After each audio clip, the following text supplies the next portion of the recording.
Puji nama Tuhan.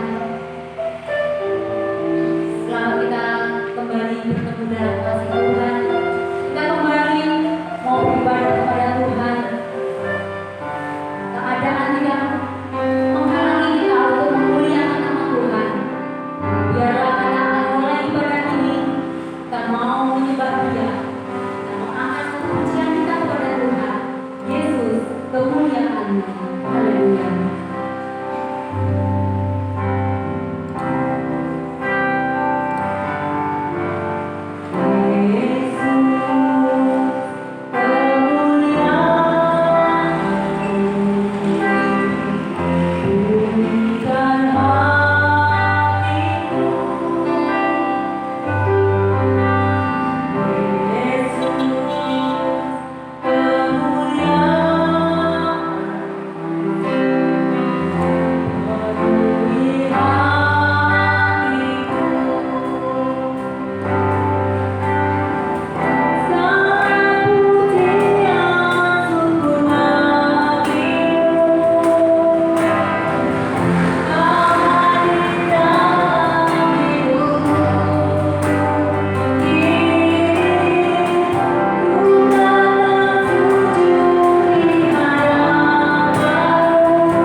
pagi hari ini buat hati kita tetap melekat kepada Tuhan. Kita mau bersyukur kepada Tuhan karena hari-hari ini adalah hari-hari bagaimana Tuhan mencabut dalam kehidupan kita. Kita angkat pujian. Banyak hal terjadi dalam kehidupan kita. Haleluya.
Segala pujian, hormat, dan kemuliaan hanya bagi Tuhan kita, Yesus Kristus. Damai sejahtera dari surga kiranya turun atas kita pada pagi hari ini. Shalom. Selamat pagi, kita berjumpa lagi di dalam Tuhan Yesus. Dalam ibadah online bersekutu di hadiratnya, kita memuji serta menyembah, bersyukur to amazing grace.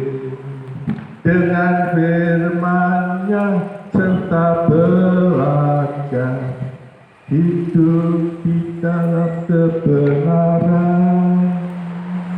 Haleluya, hidup di dalam kebenaran. Minggu yang lalu kita telah mendengar firman Tuhan yang dibawakan oleh Dr. Dedi, yaitu komunitas dari Alaihim Salam. Tim dari Batu Licin, komunitas dari Eleh yang menghibur keluarganya dan memberikan shalom kepada kita semua. Haleluya. Tema itu saya teruskan, Kalau temanya adalah truth atau kebenaran, saat ini temanya adalah hidup di dalam kebenaran Kristus. Kita akan baca di dalam 2 Korintus pasal yang ke-11. Kita akan baca ayat yang ke-7 sampai ayat yang ke-16, Saya bacakan ini secara cepat, Ayat yang ke-7. Apakah aku berbuat salah jika aku merendahkan diri untuk meninggikan kamu, karena aku memberitakan Injil Allah kepada kamu dengan cuma-cuma? Jemaat-jemaat lain telah kurampok dengan menerima tunjangan dari mereka supaya aku dapat melayani kamu. Dan ketika aku dalam kekurangan di tengah-tengah kamu, aku tidak menyusahkan seorang pun, sebab apa yang kurang padaku dicukupkan oleh saudara-saudara yang datang dari Makedonia. Dalam segala hal aku menjaga diriku supaya jangan menjadi beban bagi kamu, dan aku akan tetap berbuat demikian. Ayat 10. Demi kebenaran Kristus di dalam diriku, aku tegaskan bahwa kemegahanku itu tidak akan dirintangi oleh siapapun di daerah-daerah kaya. Mengapa tidak? Apakah karena aku tidak mengasihi kamu? Allah mengetahuinya. Tetapi apa yang kulakukan akan tetap kulakukan untuk mencegah mereka yang mencari kesempatan guna menyatakan bahwa mereka sama dengan kami dalam hal yang dapat dimegahkan. Sebab orang-orang ini adalah rasul-rasul palsu, pekerja-pekerja curang yang menyamar sebagai rasul-rasul Kristus. Hal itu tidak usah mengherankan, sebab iblis pun menyamar sebagai malaikat terang. Jadi bukanlah suatu hal yang ganjil jika pelayan-pelayannya menyamar sebagai pelayan-pelayan kebenaran. Kesudahan mereka akan setimpal dengan perbuatan mereka. Ulangi lagi, jangan hendaknya ada orang yang menganggap aku bodoh. Dan jikalau kamu juga menganggap demikian, terimalah aku sebagai orang bodoh, supaya aku pun boleh bermegah sedikit. Haleluya. Saudaraku yang kasih dalam Tuhan Yesus Kristus, ya, Rasul Paulus menegaskan di ayat ke-10 itu dia mengatakan, demi kebenaran Kristus di dalam diriku, aku tegaskan bahwa kemegahanku tidak akan dirikan oleh siapapun. Nah, saudaraku, pagi hari ini kita akan belajar dari Rasul Paulus yang berhasil mengatasi dan bisa hidup di dalam kebenaran Kristus, dalam mengatasi tujuan-tujuan pada dirinya yang tidak benar, bahwa mereka menuduh dia adalah guru palsu. Rasul Paulus dianggap guru palsu, dan ini adalah satu tujuan yang tidak benar. Kita ingat firman Tuhan minggu lalu, Yesus juga menghadapi tuduhan pada dirinya sebagai guru palsu. Yesus dituduh sesuatu yang tidak benar. Dalam Lukas pasal yang ke-23 ayat yang kedua, kita bisa baca, inilah tuduhan yang dihadapkan kepada Yesus, dan Yesus menghadapi itu, dan dia menyatakan satu kebenaran sebagaimana dikatakan oleh Rasul Paulus, kebenaran Kristus ada di dalam dirimu. Dia menerangkan apa yang dialami oleh Tuhan Yesus. Di dalam Lukas pasal 23 ayat kedua itu dikatakan, di situ mereka mulai menuduh dia. Siapa? Yesus. Dituduh. Katanya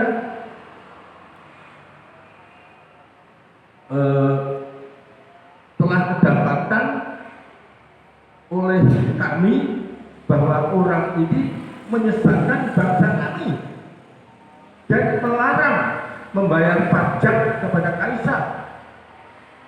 Tentang dirinya, ia mengatakan bahwa ia adalah Kristus, yaitu Raja. Nah ini Yesus dituduh memberikan ajaran yang sesat, ya, menyesatkan bangsa kami. Tujuannya itu adalah mereka mengatakan bahwa Yesus melarang untuk mereka membayar pajak kepada kaisar. Dan ini sangat tidak benar, sangat terbalik, karena Tuhan Yesus tidak mengajarkan itu. Justru Tuhan Yesus mengajarkan seperti apa yang dikatakan di dalam Matius pasal yang ke-22 ayat yang ke-21, ya. Ketika Tuhan Yesus ditanya, ya, tentang membayar pajak, nah, apa jawab Yesus? Dalam Matius 22 ayat 21 itu mengatakan, jawab mereka, Yesus menunjukkan akan mata Tuhan, ya, kepada mereka. Dan tanya, gambar siapa ini? Jawab mereka, gambar dan tulisan kaisar. Lalu kata Yesus kepada mereka, berikan kepada kaisar apa yang wajib kamu berikan kepada kaisar, dan kepada Allah apa yang wajib kamu berikan kepada Allah. Nah itu, saudara, kebalik. Yesus sama sekali tidak mengajarkan orang untuk tidak membayar pajak kepada kaisar. Justru Tuhan Yesus mengajarkan satu ajaran kebenaran yang tepat, yang seharusnya kita praktekkan di dalam hidup kita. Pada saat itu memang banyak sekali guru-guru palsu yang menyusup ke dalam kehidupan jemaat Korintus. Anak di situ banyak penginjil-penginjil datang yang mengaku rasul, ya, Yesus Kristus, yang mengaku bahwa tidak kalah di dalam panggilannya dari Rasul Paulus. Nah, saudaraku, memang pada saat itu Rasul Paulus merasa sedih bahwa kehadirannya kurang disambut oleh jemaat Korintus, karena ada guru-guru palsu yang menjelek-jelekkan namanya. Bahkan mereka sekalian merasa lebih pintar daripada Rasul Paulus. Mereka mengaku, aku gak kalah dengan Rasul Paulus, aku mendapat wahyu yang lebih. Nah, saudara, itulah yang bisa menghambat Rasul Paulus untuk memberitakan kebenaran firman Tuhan yang benar. Ya. Jadi Rasul Paulus sungguh-sungguh terhambat oleh guru-guru palsu ini yang menjelekkan dirinya. Ya. Rasul Paulus tidak pernah menyerah menghadapi situasi dan kondisi yang terjadi itu. Dia tidak menyerah. Oleh sebab itu, mari kita belajar dari sikap Rasul Paulus di dalam menghadapi dan mengantisipasi tuduhan yang tidak benar dengan kehidupan yang benar di dalam Tuhan Yesus. Nah, apa yang dilakukan oleh Rasul Paulus? Dia tidak berat, tidak ngamuk, ya, tidak marah, ya. Tapi dia menjelaskan tentang kebenaran dirinya. Di dalam diriku itu ada kebenaran Kristus, dan aku mesti menghidupi kebenaran Kristus dan hidup benar. Oleh sebab itu, hal yang pertama, ya, yang saya dapatkan yaitu Rasul Paulus memiliki motivasi yang murni di dalam dia memberitakan firman Tuhan. Hal itu terlihat jelas dengan ayat yang ke-7. Apakah aku bersalah jika aku merendahkan diri untuk meninggikan kamu karena aku memberitakan Injil Allah kepada kamu dengan cuma-cuma? Nah, inilah saudara, kemurnian dan ketulusan hati Rasul Paulus. Dia mengatakan bahwa aku memberitakan Injil kepadamu dengan cuma-cuma. Dia tidak mementingkan tentang uang. Dia mementingkan akan pelayanan firman Tuhan lebih daripada mencari keuntungan materi. Pernyataan ini sudah ditulis. Ini merupakan motonya di dalam pelayanan. Dia menuliskan itu di dalam 1 Korintus pasal yang ke-9 ayat yang ke-18. Itu dia mengatakan, kalau demikian apakah upahku? Upahku ialah ini, bahwa aku boleh memberitakan Injil tanpa upah, dan bahwa aku tidak menggunakan hakku sebagai pemberita Injil. Nah, kita tahu semua bahwa memang di dalam Alkitab dikatakan bahwa Injil akan hidup oleh persembahan dari jemaat. Tapi Rasul Paulus tidak menggunakan hak itu. Dia lebih mengutamakan untuk memberitakan firman Tuhan itu tanpa didasari untuk mencari keuntungan pribadi. Nah, saudara, dan ayat yang ke-9 itu dia menjelaskan di dalam 2 Korintus 11 ayat ke-9, dia menjelaskan, dan ketika aku dalam kekurangan di tengah-tengah kamu, aku tidak menyusahkan seorang pun, sebab apa yang kurang padaku dicukupkan oleh saudara-saudara yang datang dari Makedonia. Di dalam segala hal aku menjaga diriku supaya jangan menjadi beban bagi kamu, dan aku tetap berbuat demikian. Nah, ini satu motivasi yang luar biasa, motivasi yang murni dalam sikap pelayanan Rasul Paulus. Dia tidak memikirkan mencari keuntungan. Bahkan dia berkata, sekalipun aku kekurangan, aku dalam kekurangan, dia tidak mengeluh. Dia tidak membeberkan akan keadaan dirinya. Supaya apa? Dia mengatakan dengan jelas, supaya tidak menjadi beban bagi jemaat Korintus yang dilayaninya. Jadi Rasul Paulus dalam menghadapi ini, situasi ini, dia itu bekerja untuk memenuhi kebutuhannya. Dia tidak segan-segan. Dia membuat kemah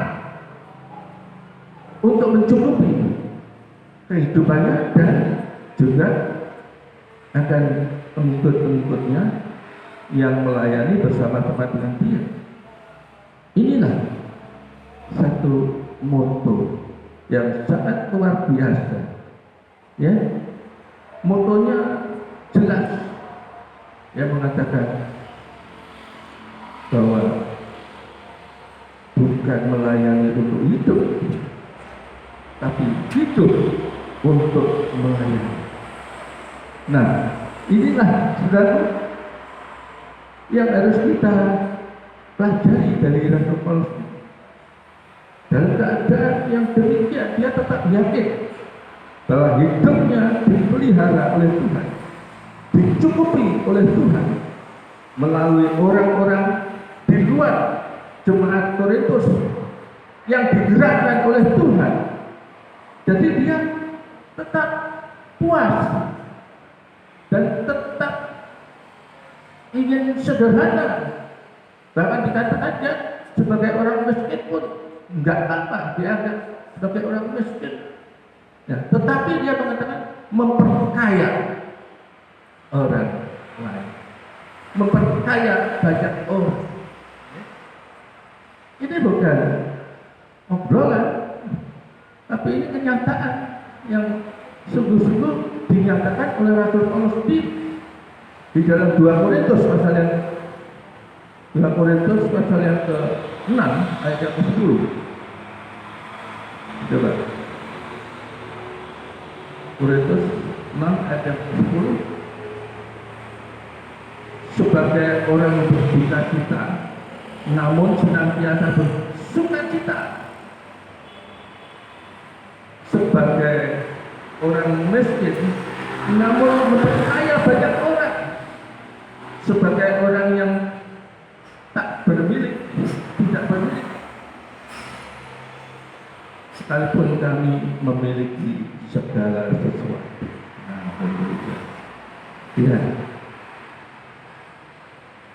dia menyatakan diri, nggak apa-apa, aku hidup sederhana dan aku akan tetap begitu.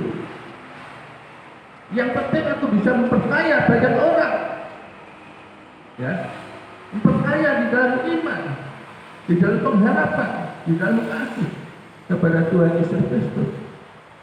Karena di situ Tuhan yang melihat jemaat yang mengasihi Dia, ya pasti Tuhan akan memberkati, membuat usahanya menjadi sukses.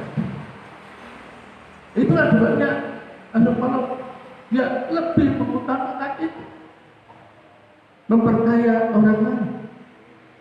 Karena orang yang sungguh-sungguh melekat kepada Tuhan, berharap kepada Tuhan, dan Tuhan akan sungguh-sungguh memperdulikan dan memperhatikan kehidupannya, akan memberkati. Dan berkat Tuhan itu tidak disertai dengan susah payah, ya?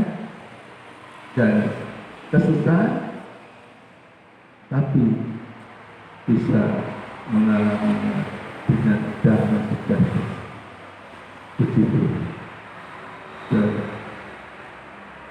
Rasul Paulus yang mengatakan, sebagai orang yang tidak bermiliki, sekalipun sesungguhnya kami memiliki segala sesuatu.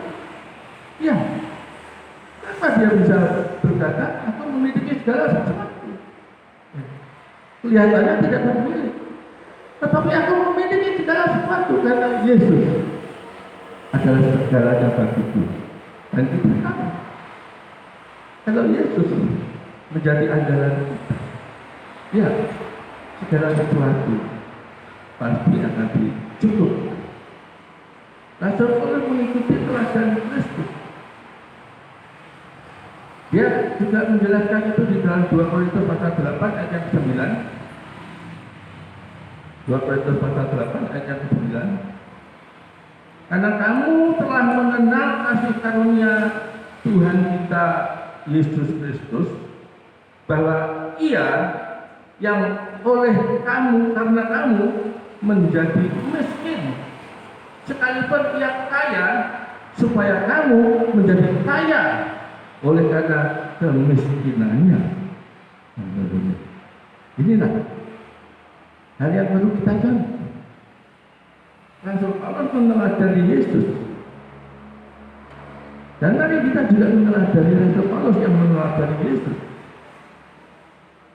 Karena kebenaran Kristus itu ada di dalam diri Rasul Paulus.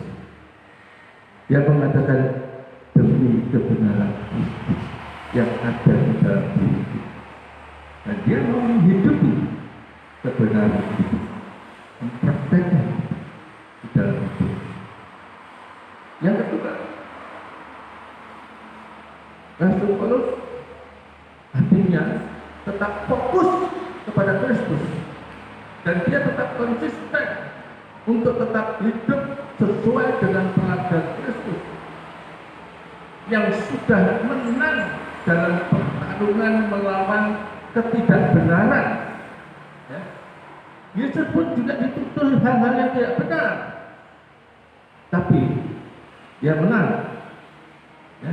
Saudara ingat renungan firman Tuhan minggu yang lalu yang disampaikan oleh Bapak Dr. Devi dari Batu Licin.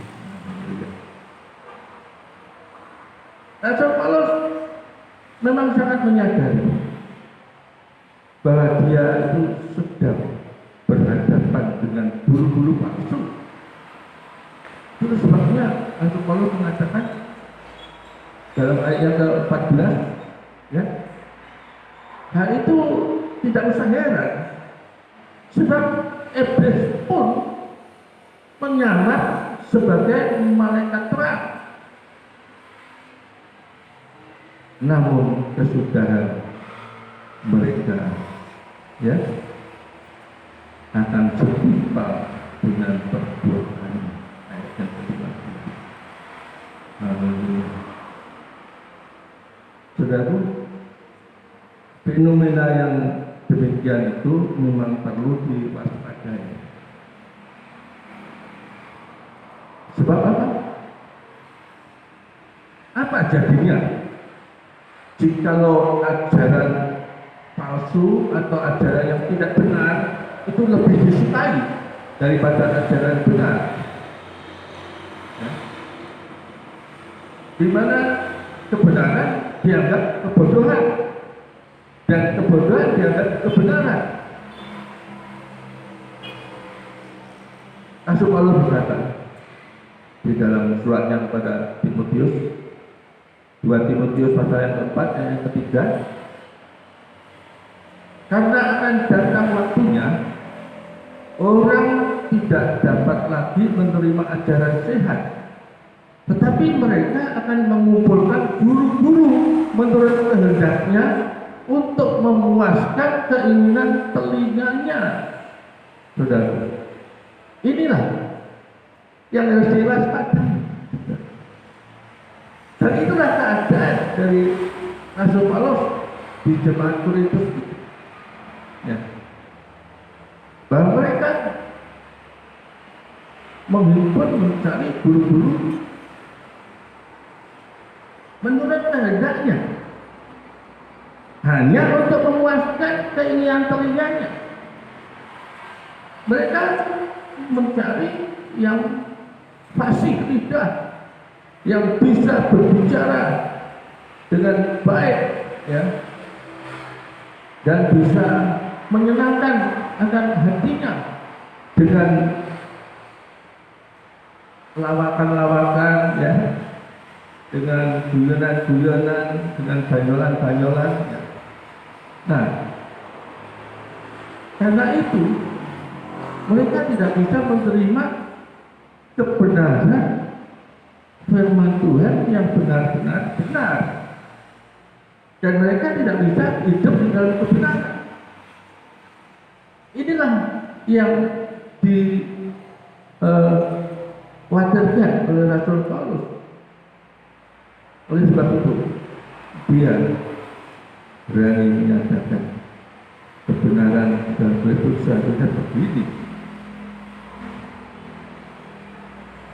yaitu murni hati di dalam pelayanan, ya, dan tetap fokus kepada ajaran Kristus yang benar. Dan kita harus tetap waspada terhadap keadaan itu, sebab suatu saat bisa terbalik.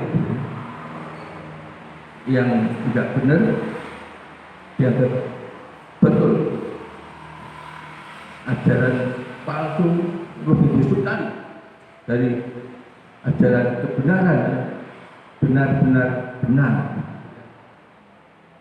Nah, inilah yang harus menjadi catatan.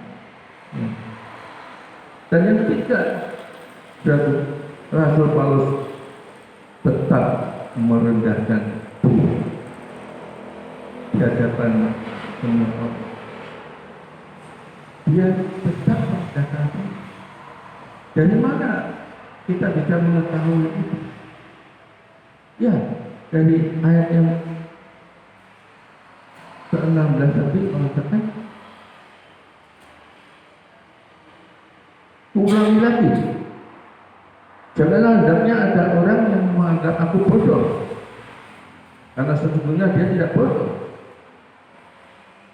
Dan jika kamu juga menganggap demikian, menganggap aku bodoh, ya wis, terimalah aku sebagai orang bodoh, supaya aku pun boleh berpegang. Ya, aku orang bodoh, tetapi bisa memenangkan orang-orang yang merasa dirinya pintar. Nah, inilah satu kerendahan hati. Pengakuan yang sungguh-sungguh merupakan cermin dari sifat yang dimiliki oleh Rasul Paulus, yaitu kerendahan hati. Dan apa dikatakan oleh firman Tuhan pada orang yang rendah hati itu? Mazmur 25 ayat yang 9 mengatakan, Mazmur 25 ayat 9, Tuhan membimbing orang yang rendah hati dan mengajar mereka kehendaknya, ya, dalam bahasa Indonesia sehari-hari. Dan di dalam Yesaya pasal 57 ayat yang ke-15, firman Tuhan mengatakan, sebab beginilah firman yang maha tinggi dan yang maha mulia, yang bersemayam untuk selama-lamanya dan yang maha kudus namanya. Aku bersemayam di tempat tinggi dan di tempat kudus, tetapi juga bersama-sama orang yang remuk hati dan rendah hati, untuk menghidupkan semangat orang-orang yang rendah hati dan untuk menghidupkan hati orang-orang yang remuk. Bisa kan, saudara? Nah, kerendahan hati sangat memperkenalkan hati Tuhan. Membuat dia akan terus membimbing orang yang rendah hati itu dan terus mengajarkan kehendaknya sehingga orang itu akan sungguh-sungguh bisa hidup di dalam kebenaran karena ada di dalam tuntunan Roh Kudus terus-menerus yang mengajar dan mengajar dia terus-menerus. Saudara, Tuhan Yesus sendiri mengundang untuk mereka yang mengalami letih, lesu, dan lelah atau beban berat. Ya saat ini memang kita mengalami hal yang demikian. Orang Kristen juga banyak tujuan-tujuan, fitnahan-fitnahan. Tetapi mari kita menyikapinya dengan tetap hidup di dalam kebenaran. Ya. Tuhan Yesus mengundang kita semua di dalam Matius pasal 11 ayat 28 sampai 29. Marilah kepadaku semua yang letih lesu dan berbeban berat, aku akan memberi kelegaan kepadamu. Pikulah kuk yang kupasang dan belajarlah kepadaku, karena aku lemah lembut dan rendah hati, dan jiwamu akan mendapat ketenangan. Saudara, kalau kita mau menghidupi kebenaran yang diungkapkan oleh Tuhan Yesus dalam kehidupan kita mau mengikut Dia, kita menyambut undangannya, dan kita memikul salib dan berkata, belajarlah kepadaku, aku lemah lembut dan rendah hati. Dan jika kita memiliki kerendahan hati, dikatakan jiwamu akan mendapat ketenangan. Begitu. Ya. Ketika sikap dasar yang dimiliki oleh Rasul Paulus sangat perlu di dalam kehidupan kita, anak-anak Tuhan, dalam menghadapi pergumulan dalam hidup kita sehari-hari. Hidup di dalam kebenaran Kristus itu berarti kita harus jaga. Ya. Jadi hidup di dalam kebenaran Kristus kita harus jaga. Artinya jaga hati. Hati kita harus tetap murni. Kita harus tetap mempunyai satu motivasi yang baik, yang murni, yang mulia. Kita harus memiliki hati yang tetap fokus kepada Tuhan Yesus dan tidak melenceng kepada ajaran-ajaran yang lain. Dan kita tetap mempunyai harus tetap mempunyai hati yang rendah hati. Karena disitulah maka kita akan mengalami ketenangan dalam hidup ini, sekalipun menghadapi badai yang luar biasa yang terjadi seperti saat ini. Puji Tuhan. Mari kita berdoa, kita tutup firman Tuhan ini dengan doa.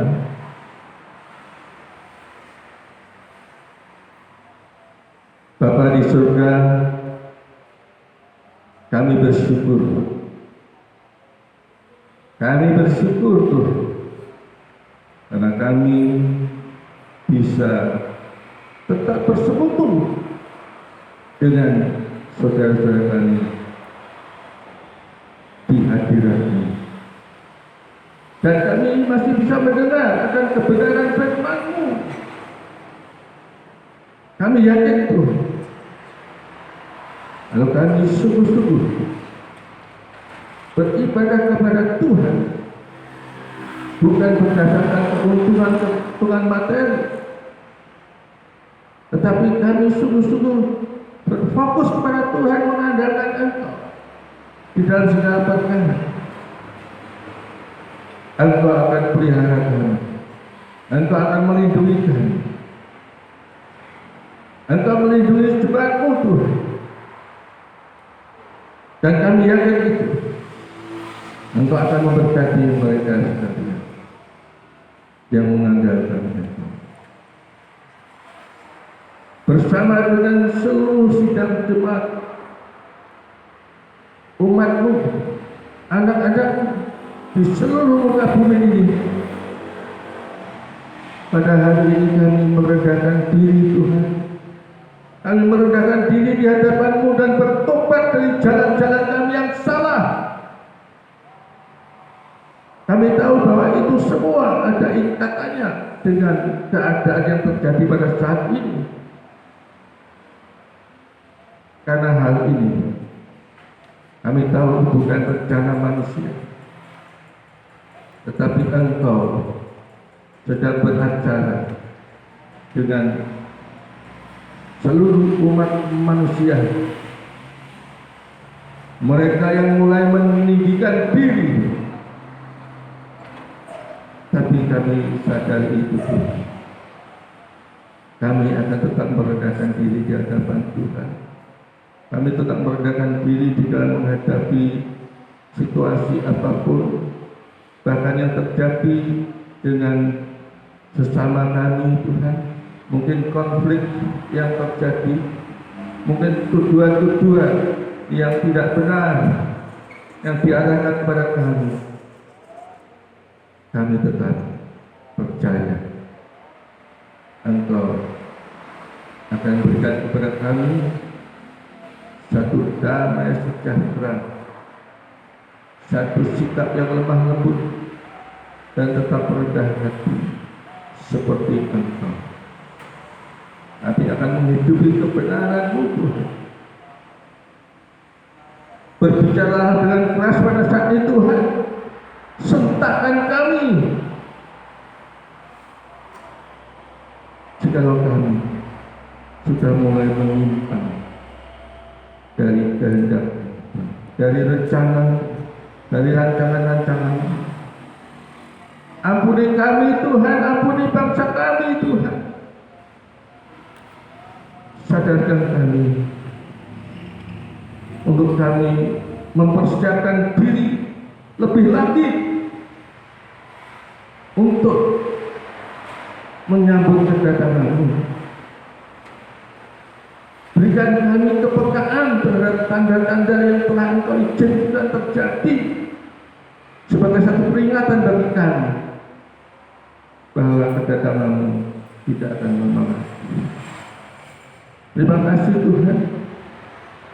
Biarlah seluruh sidang jemaat-Mu pada saat ini yang mendengarkan firman-Mu, mereka sungguh-sungguh mempersiapkan diri.